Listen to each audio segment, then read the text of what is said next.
Hello everyone. Let's continue with W.B.Yeats' poem The Second Coming. Students, in previous two sessions we had discussed about W.B.Yeats as a poet, distinctive features of his poetry, and about the formative influences on his literary career. And in session 2 we had line by line analysis of this poem The Second Coming.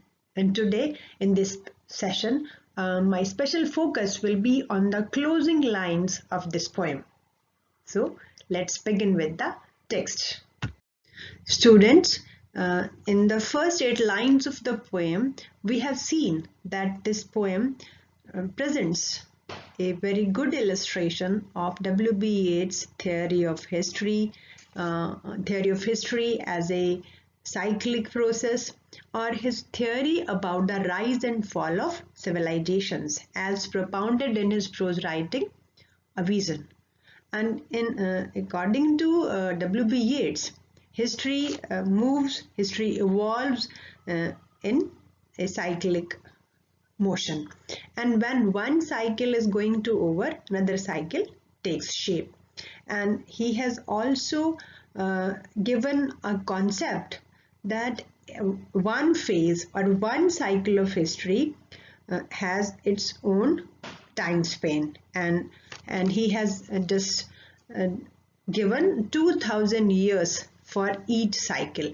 And in the first half of the poem he has tried to give expression to the end of one cycle, the first cycle, which began with the birth of the Christ, that is now going to end, that is now going to collapse. So now as one is going to end, one spiral motion has expanded and collapsed, and the second one is going to take shape. So he is sure that surely some revolution is at hand. Again, one more apocalypse, one more revolution is at hand. Here is the reference to Bible. And these references to Bible, we can say that W.B. Yeats has used biblical allusion of the birth of Christ over here. And during the first cycle of history, Christ just emerged to spread goodness everywhere, to spread nobility everywhere. And here the poet imagines that some second coming is round the corner now, because one cycle is to end now. So, but the point is that here this second coming is not that of the coming of positivity, that is not the coming of goodness, but the second coming is associated with violence and fanaticism, as he has indicated in the 8th line of the poem. So the second coming, as soon as the idea of the second coming comes into his mind, hardly are those words out. What happens?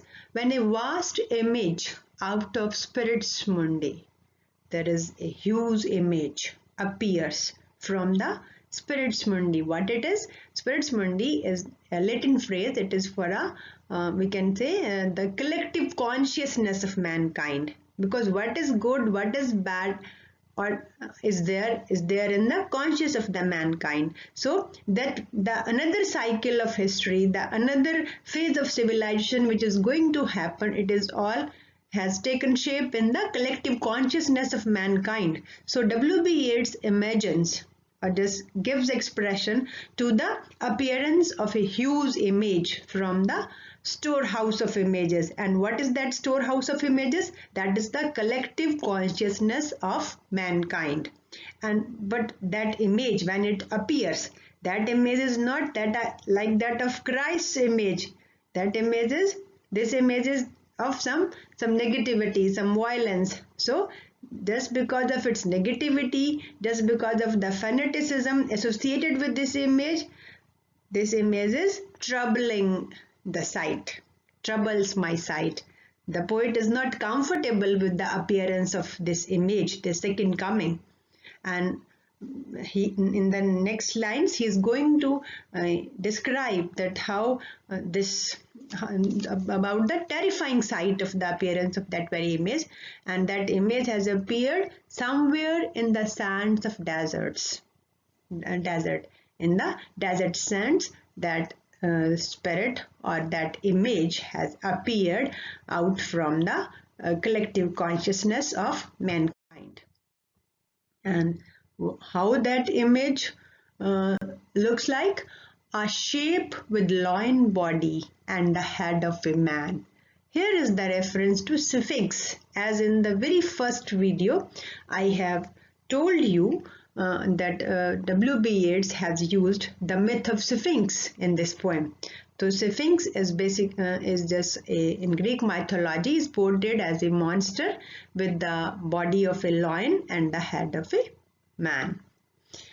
A gaze blank, so that Sphinx has appeared, but with a blank gaze, with a blank expression in its eyes, and pitiless as the sun, and cruel, hard, pitiless, just like the scorching hot sunlight. So the point is that very image is not considerate about the mankind. So that's why there is an empty expression, there is a blank expression. And as this image or rise of this civilization with the appearance of this image is just opposite to the first one, opposite to that very period of which was connected with Christ and Christianity. In this period, and cruelty is going to happen, bloodshed is going to happen. So he's showing that image is pitiless, no feeling of pity, consideration, love and compassion is there. And this image is moving its slow thighs. It is just moving slowly, while all about it real shadows of indignant desert birds. So what has happened with the appearance of this terrifying image? The desert birds, they have got irritated and they are just hovering around that very terrifying, strange figure which has just appeared on this earth. And thus the poet just have a vision, a terrifying vision, that the birds, desert birds, they have got disturbed with the appearance of a terrifying image of that monster, that Sphinx. And then suddenly that vision ends. A darkness drops again and there is complete darkness. Although the vision is over, the image is no more there in his vision. But now I know, but now the poet has a clear idea that 20 centuries of stony sleep were waxed to nightmare by a rocking cradle. Here he is recalling the time before Christ. This phrase which is highlighted in the second line, 20 centuries of stony sleep. This is the period before the birth of Christ. As we have seen that, I'm just repeating the very fact that according to W.B. Yeats, every cycle of history just completes its span in 20 centuries, in 2000 years. So before the birth of Christ, those very 20 centuries of stony sleep, those very 20 centuries when there was no life, no vibrancy, nothing was happening. So those very 20 stony centuries were disturbed by the rocking cradle, and that rocking cradle here is a reference to the birth of Christ. So with the birth of the Christ, the stony sleep, that stony sleep of 20 centuries ended. It was just disturbed, it was just collapsed, and Christianity just got hold of the society. But now the quite opposite to the birth of the Christ is going to happen. Earlier, the birth of the Christ was a welcome, a sign of hope. But now, with the appearance of this vast image, with the appearance of this second coming, what is happening? That everywhere there is a horror, there is a terror, because this is a rough beast. And what rough beast? It's our come round at last. that a rough beast is going to make its appearance. A new era is going to begin. A new civilization is going to begin. And now that rough beast is just slouches towards Bethlehem to be born. Slowly, in a very ugly moves, that beast is moving towards Bethlehem. Here student, Bethlehem, I hope you remember that Bethlehem is associated with birth of Jesus Christ, but here quite opposite to birth of Christ is happening, and another image, a second coming is going to take place, but that second coming is associated with violence, fanaticism, and the death of nobility, we can say.